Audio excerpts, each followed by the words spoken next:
நீர் அபச்சாரம் எதுவும் நேரும்படி நடந்து கொள்ளவில்லை என்று சொன்னீர் அல்லவா? அபச்சாரம் நேரும்படி நீர் நடந்து கொண்டால் என்ன, உன் பிள்ளையாண்டா நடந்து கொண்டால் என்ன?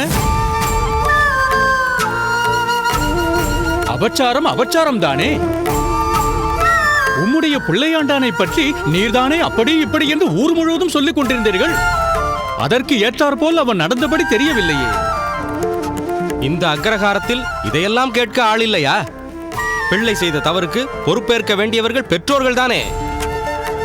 குறிப்பாக நீர்தானையா அதற்கு பதில் சொல்ல வேண்டும். அனைவரும் பொறுத்தருள வேண்டும். என் மகன் ராமானுஜன் ஏதாவது தவறாக நடந்து கொண்டு விட்டானா? என்னால் நம்பவே முடியவில்லையே. என்ன செய்தான்? தயவு செய்து சொல்லுங்கள். என்னங்கானும் உம்மால் நம்ப முடியவில்லையா? நாங்கள் என்ன பொய்யா சொல்கிறோம்? அவன் செய்தது போல் ஒரு அபச்சாரம் இதுவரை இந்த ஸ்ரீபெரும்புதூரில் நடந்ததே இல்லை. அப்படியா? சுவாமிகளே, என்ன நடந்தது? ராமானுஜன் அப்படி என்ன செய்தான்? சற்று விவரமாக சொல்லுங்களே. சொல்கிறோம். அதற்காகத்தானே நாங்கள் வந்திருக்கிறோம். சொல்வதற்கு முன் உம்மிடம் ஒரு கேள்வி. நாம் நம்முடைய கோயில்களில் பெருமாளை மூலவர் என்றும் உற்சவ மூர்த்தி என்றும் இரண்டாக வைத்து விழா நாட்களில் உற்சவ மூர்த்தியை மட்டும் கோயிலுக்கு வெளியே எழுந்தருளப் பண்ணி கொண்டு வருகிறோமே, அது எதற்காக? ஊர் மக்கள் எல்லோரும் பார்க்க வேண்டும் என்பதற்காகத்தானே? ஆமாம், அது உண்மைதான். அதில் என்ன சந்தேகம்? அதில் ஒன்றும் சந்தேகமில்லை.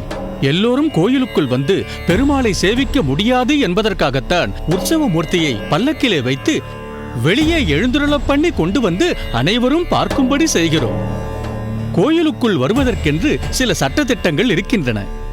அதேபோல் கர்ப்ப கிரகத்திற்குள் எல்லோரும் போக முடியாது.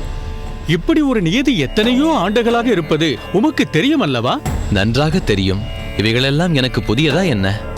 அல்லது இப்படியெல்லாம் ஒரு நியதி இல்லை என்று நான் தான் எங்கேயாவது சொல்லி இருக்கிறேனா? கோவிலுக்குள் வந்து மூலவரை யார் சேவிக்கலாம், கோவிலுக்கு வெளியேயே நின்று உற்சவர் வெளியே வரும்போது மட்டும் மற்றவர்களெல்லாம் சேவிக்கலாம் என்ற நியதியை வகுத்து அதை நாமெல்லாம் ஆண்டுக்கணக்காக பாதுகாத்து வருகிறோம் இல்லையா? வெறும் உற்சவ மூர்த்தியை மட்டும் தரிசிக்க தகுதி வாய்ந்தவர்கள் என்று சிலரை ஒதுக்கி வைத்திருக்கும் போது அவர்களில் யாராவது கோவிலுக்கு உள்ளே காலடி வைப்பது என்பது எவ்வளவு பெரிய அபச்சாரம் என்பது உமக்கு தெரியாதா என்ன? சுவாமிகளே, நீங்கள் சொல்லுகின்ற சடங்குகளுக்கும் என் மகன் ராமானுஜனுக்கும் என்ன சம்பந்தம் என்று எனக்கு புரியவில்லையே. உமக்கு ஒன்றும் புரியாது சோமயாஜி. கோவிலுக்குள் வர தகுதி இல்லாதவர்களை எல்லாம் கோவிலுக்குள் கூட்டி வந்ததே உம்முடைய மகன் ராமானுஜன் தான்.